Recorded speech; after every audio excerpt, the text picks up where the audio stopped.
Hello friends, welcome back to my channel Katha Manthan. और आज हम लोग financial accounting to BCom second year semester 3 का चैप्टर 1 शुरू करने जा रहे हैं, दैट इज़ पार्टनरशिप अकाउंटिंग। इसमें हम लोग PL and profit and loss appropriation account के बारे में पढ़ेंगे। तो स्टार्ट करते हैं हम लोग अपना partnership accounting profit and loss appropriation account. तो ये हम लोग का सबसे पहला चैप्टर है क्लास 12 का भी और बीकॉम का भी। तो इसमें हम लोग क्या पढ़ते हैं, मैं पहले आप लोग को एक बात बता दूं, अगर आपने क्लास 12 का पार्टनरशिप अकाउंटिंग देख लिया तो आपको बीकॉम का पार्टनरशिप अकाउंटिंग देखने का ज़रूरत नहीं, या फिर आपने पहले बीकॉम का देख लिया तो 12 का देखने का ज़रूरत नहीं। दोनों का कॉन्सेप्ट सेम ही है। आप लोग का कॉन्सेप्ट में कहाँ फ़र्क आता है, जहाँ पे हम लोग का पार्टनरशिप के बाद हम लोग का ये क्या बोलते हैं, ट्रीटमेंट ऑफ लाइफ पॉलिसी शुरू होता है, retirement come admission of partner शुरू होता है। तो ये हो गया हम लोग का बीकॉम का पार्ट, जो कि मैं आपके 12 के पार्ट में नहीं डालूंगी। तो आप लोग अगर 12 में हैं तो 12 वाला प्लेलिस्ट देख सकते हैं, और अगर आप लोग बीकॉम में हैं तो बीकॉम वाला प्लेलिस्ट देख सकते हैं। नॉट एन इशू, दोनों का कॉन्सेप्ट सेम ही है। कुछ कुछ चैप्टर्स एक्स्ट्रा एडेड हुए हैं हम लोग के बीकॉम में, बाकी हम लोग का सब कुछ सेम रहता है। और मार्क्स डिस्ट्रीब्यूशन वगैरह तो आप लोग को पता ही होगा, ये 15 मार्क्स का आता है, बीकॉम लेवल में है, ग्रुप बी में आता है। और पार्टनरशिप अकाउंट्स 1 से ये 15 मार्क्स का आता है ग्रुप बी में। और एक है हम लोग का पार्टनरशिप अकाउंटिंग 2, जिसमें आपका डिसोल्यूशन और पेसिमल डिस्ट्रीब्यूशन है, वो भी 15 मार्क्स का आता है ग्रुप बी में। मतलब टोटल पार्टनरशिप अकाउंटिंग से आपका 30 मार्क्स आता है ग्रुप बी में। और यही सेम चीज़ अगर आप देखें क्लास 12 वाला में, तो उधर आपका कम से कम 30 मार्क्स उधर भी कवर करता है। 30 मार्क्स आपका ग्रुप बी में कवर करता है और 10 मार्क्स आपका ग्रुप ए में पार्टनरशिप से कवर करता है। तो पार्टनरशिप एक बहुत ही ज़्यादा इंपॉर्टेंट चैप्टर है। तो हम लोग शुरू करते हैं पार्टनरशिप अकाउंटिंग। तो सबसे पहले हम लोग जानेंगे ये profit and loss appropriation account होता क्या है।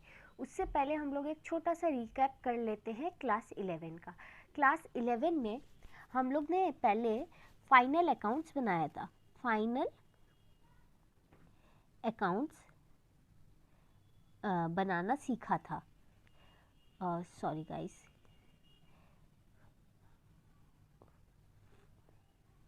फाइनल अकाउंट्स, तो उसमें हम लोग ने 3 चीज़ सीखी थी: ट्रेडिंग अकाउंट,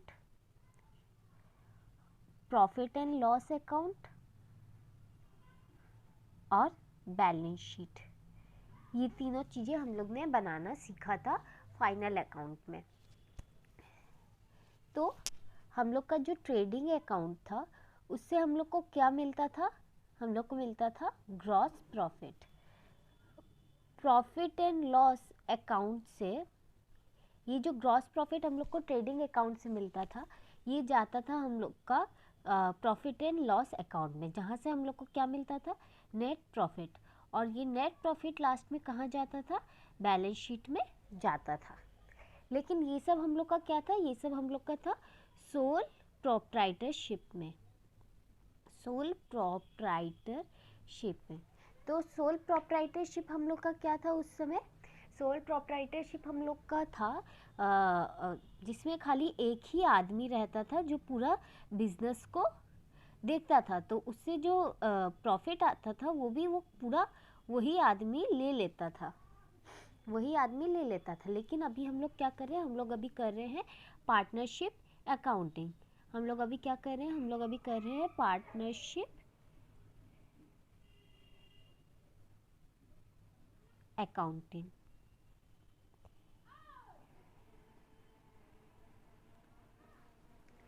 तो इसमें क्या हो रहा है, इसमें हम लोग का एक आदमी नहीं है, इसमें हम लोग के कम से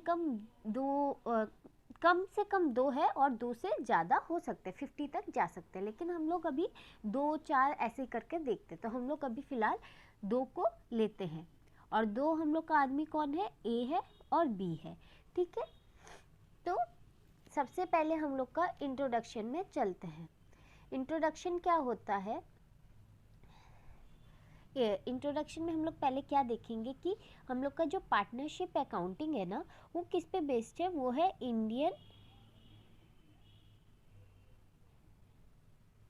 पार्टनरशिप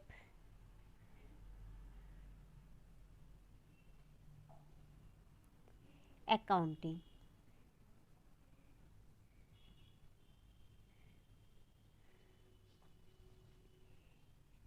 1932 में बेस्ड है।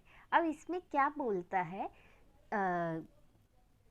इंडियन पार्टनरशिप यानी IPA 1932 ये क्या बोलता है कि अगर आप लोग पार्टनरशिप में काम कर रहे हैं और आप लोग को प्रॉफिट हो रहा है तो आप लोग उसको अपने हिसाब से बांट सकते हैं, सब कुछ सही है।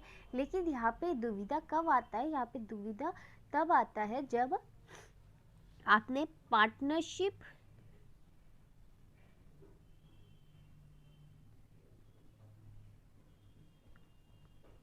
डीड नहीं बना रखी होती है। अब पार्टनरशिप डीड क्या होता है, पार्टनरशिप डीड होता है पार्टनरशिप डीड में कुछ टर्म्स एंड कंडीशंस लिखा रहता है पार्टनर्स का, कि पार्टनर इतना अपना काम कर रहा है, इतना ये कर रहा है। मान लीजिए ए और बी पार्टनर्स है एक कंपनी में।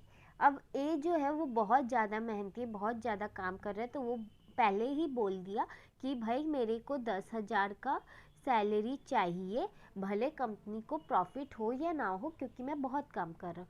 तो बी बोला कि भाई तुम तो काम कर रहे हो, मेरे को पता है कि तुम मुझसे ज़्यादा काम करते हो, मैं उतना काम नहीं करता, लेकिन मैं भी तो कुछ कुछ काम करता हूँ, तो मैं कहीं कहीं पे कमीशन ले लूँगा इतना का। तो ऐसा ऐसा बोल बोल के वो लोग अपना एक पार्टनरशिप डीड रेडी कर ली। तो इन फ्यूचर अगर उन लोग के बीच में झगड़ा होता है, इन फ्यूचर अगर ए और बी के बीच में झगड़ा होता है कि ऐसा में ऐसा हो गया, ऐसा में ऐसा हो गया, तो वो लोग वो पार्टनरशिप डीड को देख करके उससे फैसला कर सकते हैं। इसलिए हम लोग पार्टनरशिप डीड बनाते हैं। लेकिन कुछ कुछ लोग पार्टनरशिप डीड नहीं बनाते हैं। मान लीजिए ये ए और बी एक कंपनी चला रहे हैं, इन्होंने अपना पार्टनरशिप डीड नहीं बनाया, बोले कि हम लोग तो बहुत अच्छे दोस्त हैं, हम लोग के बीच में तो कभी झगड़ा हो ही नहीं सकता, हम लोग आराम से अपना कंपनी चलाएंगे और इसको बड़ा कर देंगे। अब मान लीजिए इन फ्यूचर कंपनी बहुत ज़्यादा बढ़ गया, कंपनी का शेयर्स बहुत ज़्यादा बढ़ गया, बहुत सब कुछ अच्छा हो गया, फॉर्म बहुत अच्छा चल रहा है। तो अब ये ए और बी के अंदर एक लालच आ गया, एक लालच आ गया क्या, कि ये कंपनी इन लोगों को चाहिए, कि ये कंपनी मेरे को चाहिए। बी बोलता है ये कंपनी मेरे को चाहिए क्योंकि ये कंपनी का आइडिया तो मैंने दिया था, तुमने तो इस पर सिर्फ काम किया, तो ये कंपनी मेरा हो गया, तुमको थोड़ा सा पैसा देके ये कंपनी छोड़ना पड़ेगा। तो ऐसे इन लोग के बीच में झगड़ा हो गया। अब इन लोग के बीच में तो पार्टनरशिप डीड बना हुआ था नहीं, तो क्या होगा, जब कंपनी डिसॉल्व हो रहा होगा तो ए बोलेगा कि मेरे को सैलरी चाहिए, बी बोलेगा मेरे को कमीशन चाहिए, ये बोलेगा मान लो कि ये लोग 3:2 में डिवाइड कर रहे थे अपना प्रॉफिट शेयरिंग रेशियो, लेकिन तब बी बोले कि नहीं तुम झूठ बोल रहे हो, हम लोग 3:2 में नहीं, हम लोग 1:1 में या फिर हम लोग 2:3 में बांट रहे हैं। अब बी जो है मुंह कर गया अपना बात से। तो इसके लिए क्या बनाया गया, इन डिस्प्यूट्स के लिए क्या बना गया है, इन डिस्प्यूट्स के लिए बनाया गया है IPA 1932 सेक्शन 4। सॉरी गाइज, मैं ना हाथ से लिख रही हूँ इसलिए थोड़ा बैड हैंड राइटिंग हो जा रहा है। वैसे आप लोग बोलिएगा कि ये नया सेटअप सही है कि नहीं, या फिर मैं पुराने ढंग से ही पढ़ाऊँ अपने।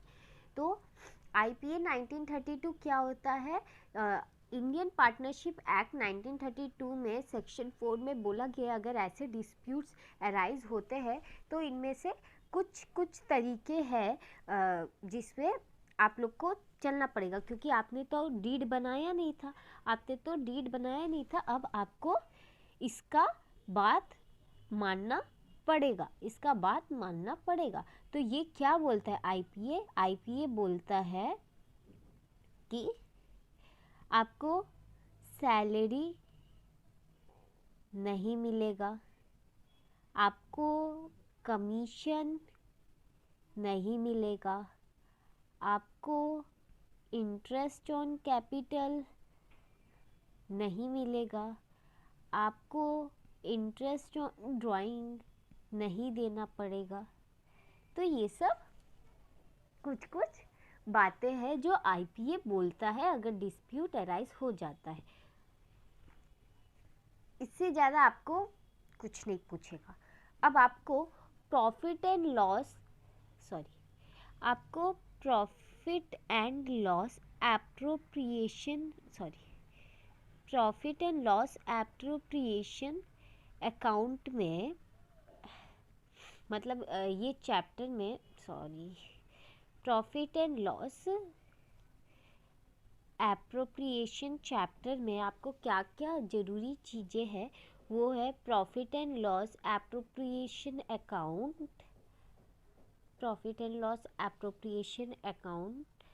पास्ट एडजस्टमेंट,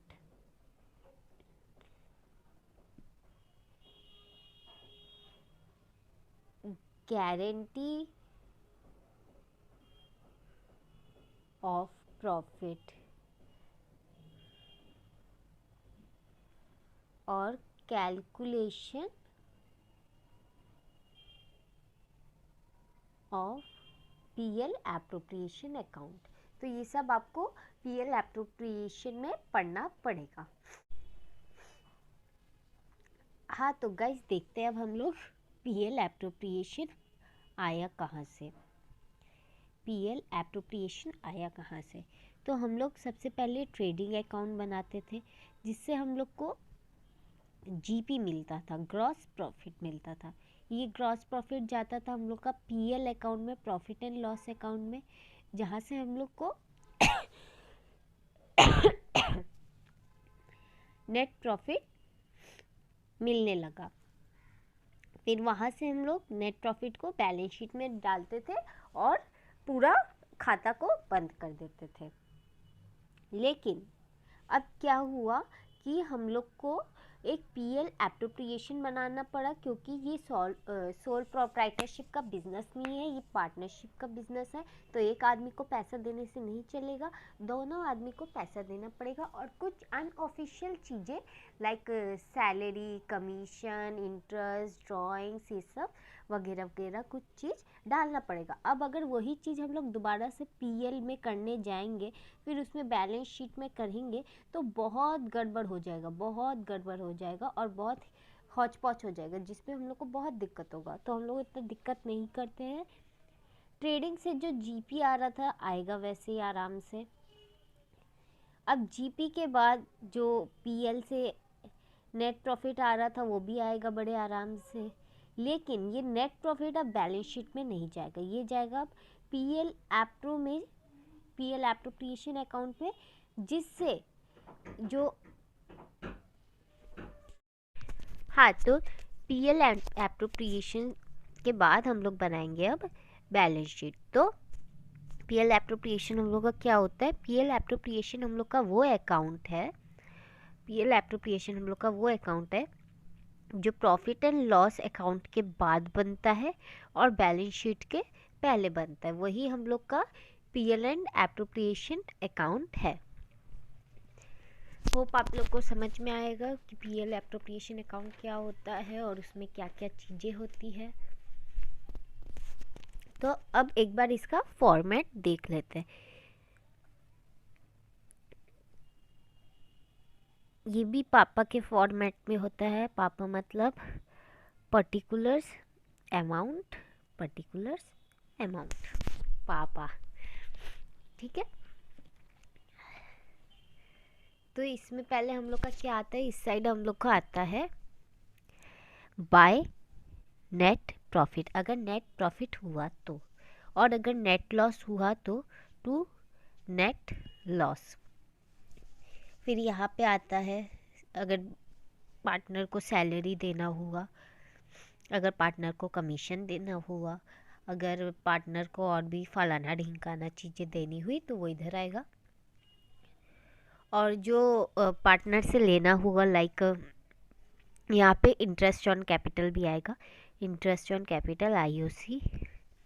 और यहाँ पे आएगा आपका इंटरेस्ट ऑन ड्राइंग या फिर इंटरेस्ट ऑन लोन, वो सब आपका इधर आ जाएगा। और अगर प्रॉफिट हुआ तो वो इस साइड आएगा, लॉस हुआ तो वो इस साइड आएगा। प्रॉफिट हुआ तो टू साइड आएगा, लॉस हुआ तो बाई साइड आएगा। तो अब हम लोग थोड़ा देख लेते हैं कि इंटरेस्ट ऑन कैपिटल जो होता है ना, इंटरेस्ट ऑन कैपिटल, ये जो होता है ये हमेशा ओपनिंग कैपिटल पे कैलकुलेट किया जाता है। ये हमेशा ओपनिंग कैपिटल पे कैलकुलेट किया जाता है। ओपनिंग कैपिटल पे कैसे कैलकुलेट किया जाता है? Opening capital into rate divided by 100 into, अगर एवरेज टाइम दिया होगा तो एवरेज टाइम डिवाइडेड बाय 12। अब आप लोग को लगेगा कि ये भाई एवरेज टाइम क्या चीज़ है, तो वो हम लोग अभी आगे आएंगे। तो हम लोग जब बैलेंस शीट बनाते थे, बैलेंस शीट में यहाँ पे लिखते थे ओपनिंग कैपिटल, और यहाँ पे बहुत सारी चीज़ें माइनस करने के बाद, लाइक सैलरी, कमीशन, वो सब माइनस करने के बाद यहाँ पे हम लोग का आता था क्लोजिंग, सॉरी, ओपनिंग कैपिटल में बहुत सारी चीज़ें माइनस करने के बाद यहाँ पे हम लोग का आता था क्लोजिंग कैपिटल। तो ये जो हम लोग का इंटरेस्ट ऑन कैपिटल होता है, जो हम लोग का इंटरेस्ट ऑन कैपिटल होता है, ये ओपनिंग कैपिटल पे कैलकुलेट किया जाता है। ओपनिंग कैपिटल पे कैलकुलेट किया जाता है। अब ओपनिंग कैपिटल जो होता है कैसे कैलकुलेट किया जाता है? Opening capital into rate by 100 into average time by 12। Average time का मैं भी आपको बताऊंगी जब हम लोग इंटरेस्ट ऑन ड्राइंग निकालेंगे, तो मैं आपको एवरेज टाइम समझा दूंगी। अब क्लोजिंग कैपिटल का एक बार फॉर्मूला देख लीजिए। क्लोजिंग कैपिटल हम लोग का क्या होता है? ओपनिंग कैपिटल माइनस ड्राइंग, ये हैंडराइटिंग थोड़ा सा गंदा हो जा रहा है क्योंकि ये सेटअप न्यू है, प्लस प्रॉफिट, अगर प्रॉफिट हुआ तो प्लस होगा, अगर लॉस हुआ तो माइनस होगा। तो क्लोजिंग कैपिटल का फॉर्मूला क्या है? Opening capital minus drawing plus profit, अगर प्रॉफिट हुआ तो प्लस, अगर लॉस हुआ तो माइनस। अब interest on drawing, interest on drawing IOD, अब ये कैसे निकालते हैं हम लोग? ये निकालने का बहुत अच्छा फॉर्मूला है। इसमें बहुत लोग मिस्टेक करते हैं, लेकिन आप मत कीजिएगा क्योंकि ये फॉर्मूला देखिए बहुत ईजी है। Time after first drawing plus time after last drawing divided by 2। तो इसका फॉर्मूला क्या है कि time after first drawing plus time after last drawing divided by 2। मान लीजिए कि एक आदमी ने 2000 रुपये विड्रॉ किए, और कब विड्रॉ किए? 1 जनवरी को विड्रॉ किए, और लिखा हुआ है कि वो हर महीने के पहले तारीख को हर महीने के पहले तारीख को ये 2000 रुपये निकालता रहता है। तो क्या हुआ? टोटल वो कितना निकाला? टोटल वो निकाला 2000 इंटू 12, क्योंकि 1 जनवरी को निकाला था, फिर सॉरी 2000 इंटू 12, पहले निकाला था 1 जनवरी, फिर निकाला 1 फरवरी, फिर निकाला 1 मार्च, ऐसे करते करते करते करते 1 दिसंबर। तो टोटल निकाला 12 बार निकाला। तो 2000 इंटू 12 कितना हुआ हम लोग का? 24,000, 24,000 यहाँ पे इसका टोटल ड्राइंग हुआ, और इसका इंटरेस्ट ऑन ड्राइंग कितना हुआ, इसका इंटरेस्ट ऑन ड्राइंग हुआ, ये पहले निकाला 1 जन के बाद कितना टाइम बचा रहा, पूरा 12 महीना बचा रहा, और फिर निकाला 1 दिसंबर के बाद कितना टाइम बचा रहा, 1 महीना बचा रहा। तो टोटल इसका इंटरेस्ट ऑन ड्राइंग कितना हुआ, 12 + 1 डिवाइडेड बाय 2, यानी 13/2, यानी 6.5। तो इसका टोटल टाइम हुआ 6.5। तो मान लीजिए रेट दिया हुआ है 10%, तो इसका टोटल कितना होगा, 24,000 इंटू 10/100 इंटू 6.5 डिवाइडेड बाय 12। ये कैलकुलेट कीजिए तो आपको आंसर मिल जाएगा। बहुत लोग इसमें भी गलती कर देते क्योंकि सोचते 2000 रहता है तो 2000 डिवाइडेड बाय 10/100 कर देंगे और 6.5 डिवाइडेड बाय 12 कर देंगे। तो आप ये 2000 वाला मिस्टेक मत कीजिएगा, इसे देखिएगा 2000 इंटू 12 कर दीजिएगा, जैसे रहेगा वैसे ही आप सब में कीजिएगा। क्वार्टर में, क्वार्टर कितना होता है, एक साल में 4 क्वार्टर होते हैं, 3-3 महीने के गैप में रहते हैं। जनवरी टू मार्च में रहता है, फिर अप्रैल से लेके जुलाई तक में रहता है, ऐसे करके क्वार्टर जो है 4 तो रहते हैं, 3 मंथ्स में रहता है। और मिडिल में रहता है, आपको ऐसे दे सकते हैं middle of a month, end of a month, ऐसे करके दे सकते हैं। तो उसमें कंफ्यूज मत होइए, खाली ये time after first drawing plus time after last drawing divided by 2 करके लगाइए, आपको मिल जाएगा। आपको एक चीज़ देखने लायक है कि जो सैलरी होता है, सैलरी 1 महीना 2 महीना के हिसाब से नहीं दिया जाता, सैलरी पूरा कंप्लीट ईयर के हिसाब से आपको पार्टनर को दिया जाता है। मान लीजिए क्वेश्चन में दिया हुआ है कि ए को आपको सैलरी देना है 2000 रुपये पर मंथ, तो इसका मतलब ये नहीं कि आप ए के अकाउंट में जाके 2000 रुपये ऐसे लिख दें, आपको 2000 इंटू 12 करके उसको 24,000 देने हैं। अब एक और बहुत ज़्यादा इम्पॉर्टेंट चीज़ है कमीशन में। कमीशन 2 टाइप के होते हैं, एक होता है बिफोर चार्जिंग और एक होता है आफ्टर चार्जिंग कमीशन। अब बिफोर चार्जिंग कमीशन क्या होता है, बिफोर चार्जिंग कमीशन में प्रॉफिट इनटू रेट बाय 100 रहता है फॉर्मूला। बिफोर चार्जिंग कमीशन बड़ा इजी है, आपको जो प्रॉफिट मिलेगा वो प्रॉफिट में रेट लगाइएगा, कमीशन का रेट बाय 100 कीजिएगा, आपको उतना कमीशन उस इंसान को दे देना है। लेकिन आफ्टर चार्जिंग कमीशन में क्या होगा, profit into rate divided by 100 plus rate. मान लीजिए आपका प्रॉफिट है 20,000 का, इंटरेस्ट ऑन कमीशन का रेट है आपका इंटरेस्ट ऑन कमीशन, प्रॉफिट है आपका 20,000 और कमीशन का रेट दिया हुआ है आपका 10%, 10% दिया हुआ है। तो कमीशन आपको कितना देना है, 20,000 इंटू 10/100 प्लस 10। तो ऐसे करके आपको कमीशन निकालना है if it is before charging. अब इसमें 2 मेथड आता है, एक आता है फिक्स्ड मेथड और एक आता है फ्लक्चुएटिंग मेथड। ये दोनों मेथड होते हैं पीएल एप्रोप्रिएशन में। तो सबसे पहले तो आपको पीएल एप्रोप्रिएशन बनाना ही पड़ेगा। फिर अगर आपको क्वेश्चन में बोल दिया जाता है कि आपको सम फिक्स्ड कैपिटल मेथड के अंदर करना है, फिक्स्ड कैपिटल मेथड के अंदर करना है, तो आपको पहले कैपिटल अकाउंट बनाना पड़ेगा पार्टनर्स का कैपिटल अकाउंट बनाना पड़ेगा। A B debit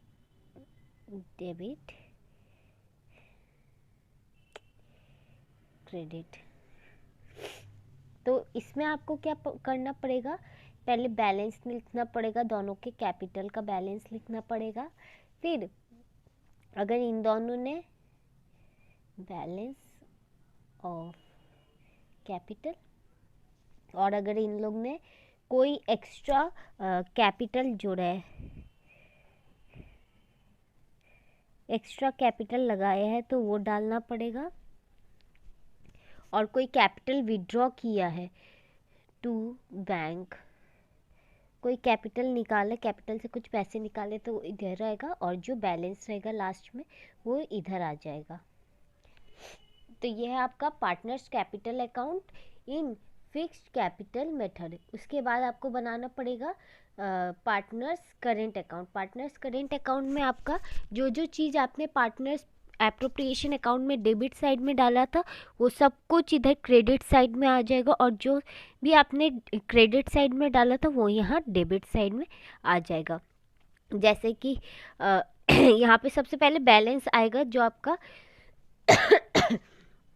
debit side में आया था, पार्टनर्स कैपिटल अकाउंट का डेबिट साइड में आया था, वो यहाँ पे आ जाएगा आपका क्रेडिट साइड में बैलेंस ब्रॉट फॉरवर्ड करके। उसके बाद interest on capital, salary, commission और प्रॉफिट हुआ तो वो इधर आ जाएगा, लॉस हुआ तो वो इधर आ जाएगा, और ड्राइंग्स, इंटरेस्ट ऑन ड्राइंग्स और बैलेंस जो है वो इधर आ जाएगा आपका। और उसके बाद फ्लक्चुएटिंग कैपिटल मेथड में आपको पार्टनर्स कैपिटल के अंदर ही ये सब चीज़ें बनानी पड़ेंगी। लाइक अगर आपका जो बैलेंस आया वो बैलेंस इधर लिखना पड़ेगा, फिर जो अगर आपने एक्स्ट्रा कैपिटल इंट्रोड्यूस किया तो वो भी लिखना पड़ेगा, यहाँ पे कैपिटल विड्रॉन भी आपको इधर ही लिखना पड़ेगा, drawings, interest on drawings, PL appropriation का लॉस, पीएल एप्रोप्रिएशन का profit, salary, commission, interest on capital, सब कुछ इधर आएगा फ्लक्चुएटिंग के अंडर में। तो आपको फिक्स्ड और फ्लक्चुएटिंग का डिफरेंस समझ में आया होगा होप। इसी के साथ हम लोग का पीएल एप्रोप्रिएशन अकाउंट ख़त्म हो गया। होपफुली आप लोग को सब कुछ समझ में आया होगा। अगर कोई डाउट है तो प्लीज़ कमेंट कर दीजिए, और इसके नोट्स मैं जल्दी ही अपलोड कर दूँगी अपने ब्लॉग में, तो आप लोग वहाँ पे जाके देख सकते हैं। ब्लॉग का लिंक डिस्क्रिप्शन बॉक्स में आप लोग के पास दिया रहेगा। Thank you friends, thank you for watching my channel Katha मंथन।